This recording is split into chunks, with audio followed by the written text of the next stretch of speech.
Connor, why are you sitting down? Shouldn't you be standing? You normally stand to record. Shut the heck up for a second, okay? Because I wanted to sit down and have a serious conversation about something that I think is so incredibly bad for those of us who play gacha games, and in particular, those of us who play Honkai Star Rail.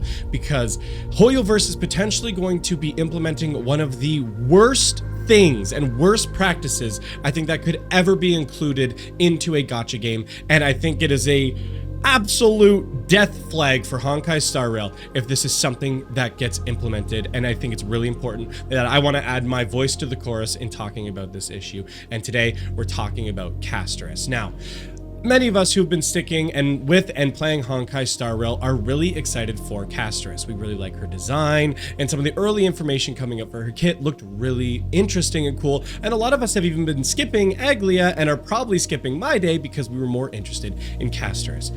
But there's been some recent information that's come out about her kit that I have to talk about. I'm not a leaks channel. I don't really cover leaks here. I don't like to talk about it. A perfect example is when I made my previous video on Verisa and some of the art situation there. Some of her animations had been leaked and some other details, but I don't like to dive into that because I'm not a leaks channel. That's not what I do. But there's been some leaks about Casterus and her kit and a unique ability that she's going to have that I think sets a horrible precedent for the game and is something that should not ever be implemented. And they're looking at adding an ability that affects your account permanently whether or not you use her on a team within the game.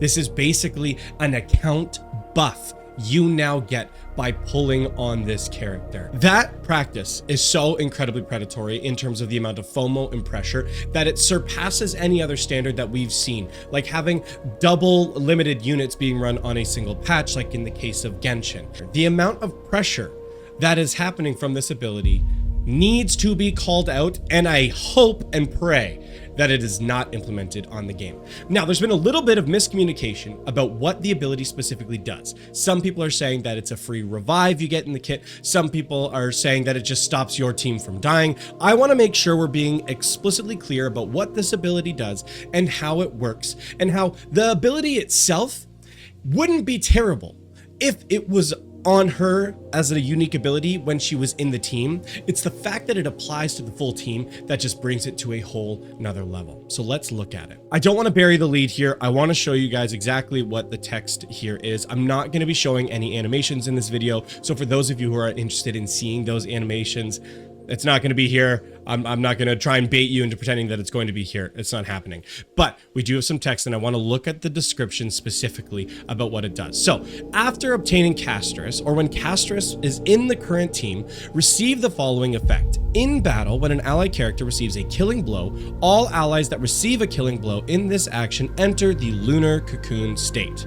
Characters in Lunar Cocoon delay becoming down and can take one action normally. After the action, if they receive healing or have a shield before their next turn, Lunar Cocoon is removed, otherwise they will be downed immediately. This effect can be triggered one time per battle. Now, this ability in and of itself, prior to the account buff, actually isn't that crazy. It's not just a outright free revive. The way that it works, again, I'm using more plain language, is if a character is going to die the first time they receive a fatal hit, they're going to be kept alive by this passive ability. And as long as you have another healer on the team, or it saves that healer and they can take their one action, and if they get healing or if they get a shield, it keeps them alive for another turn. And it only happens once. That's not horrible. That actually is a really cool passive ability that could be included on her kit that I don't think anybody would have really complained about. It seems fairly lore accurate to have something pertaining to death or holding off death based on how we've seen her unfold in the game and some of the lore that we've been learning about her. And so I don't think, honestly, if this had just been a passive ability when she's on your team or on field, that anybody would have had any kind of major complaints about. It's the fact that this applies whether or not Casterus is in your team. Just simply by pulling on this character, you are now getting a permanent account-wide buff. I cannot stress it enough. It's an account-wide buff that anytime you are going into Memory of Chaos, you're going into the campaign boss battles, whatever it may be, you are now getting a one opportunity for revive, and every time you go into that battle. Doesn't matter if she's on your team, doesn't matter if she's built, doesn't matter if she has her signature. Simply just by spending the money and pulling on this character, you're going to have her. Now that that precedent is set, these power scaling within the game and the power creep that the game is already dealing with is now going to be exponentially increased even more, leading more of the 1.0 characters, and even I would start saying the 2.0 characters, further in the dust because this happens. And I know a lot of people like to try and justify here and say, oh, well, you know, the power creep is not that bad. The power creep has been horrible. Everybody's established that at this point. You cannot, or it is next to impossible, to be able to clear Memory of Chaos in some of these endgame game modes with the 1.0 characters in this game. And now they're going to be implementing an effect that is going to drastically shape the way the game moves forward. Because again, this is the first one. Who's to say what the next one's going to be? What's the next unique ability that's going to be an account-wide buff and how that applies? Is it just going to be a flat attack percent increase for your entire account by pulling on a character? The precedent this set is incredibly predatory, player unfriendly, and should not happen in a gacha game model where after she's gone, if you don't pull her, you are just permanently left in the dust. It's worse, but it's in the same vein as people complaining about the quality of life in terms of mobility and exploration that exists on Genshin characters kits, and keeping that restricted to a character and having to spend money on a character unless you know you're not being greedy and stupid and you're saving properly to get them. Okay, hopefully you're lucky. I'm an example of somebody who I've been saving thinking of Castris in mind. Like I did skip Aglia. I'm probably gonna pull on Tribi because she seems to be absolutely busted in terms of her support. But I have enough time that I can pull one character in the next patch and I should be totally fine to still pull Castris in the next patch too and be fine if I wanted to do this.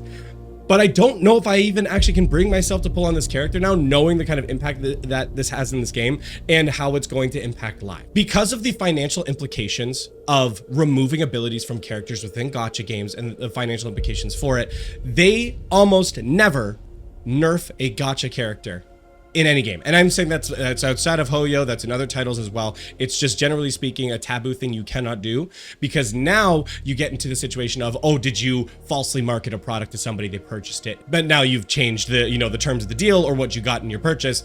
Have you been, you know, defrauded of some of that money that you spent on it? Would you have made the same purchase if they didn't have that ability? So you can't really do that. Buffs are always acceptable because if you get more than what you paid for and the character is now stronger, nobody's going to complain about that. It's not an issue. But if this makes it to live and this gets implemented, like I truly believe there is no turning back if this makes it to live. Anybody who has an opportunity, anybody who's testing on beta servers, anybody who has an opportunity to do any kind of survey form or feedback needs to be vocalizing that this is not okay. We can't continue to do that. And I say this as somebody who's been disenfranchised by Genshin. I played it on launch and I've been playing Star Rail since launch as well. And I have really enjoyed so much of this game, but it just continues to go down a direction that I can't go. I feel like freaking Padme in Star Wars Episode 3 Revenge of the Sith. I don't know you anymore. Anakin, you're breaking my heart. You're going down a path I can't follow. That's how I feel right now. I feel like I'm talking to Anakin turning into Darth Vader as we're looking at Star Rail becoming the monster that Genshin became. And it's doing the same thing over and over again. And I know it's really easy to say, oh, classic Hoyoverse, it's Hoyoverse doing it again. I'm not black-pilled enough to think that that is hopeless.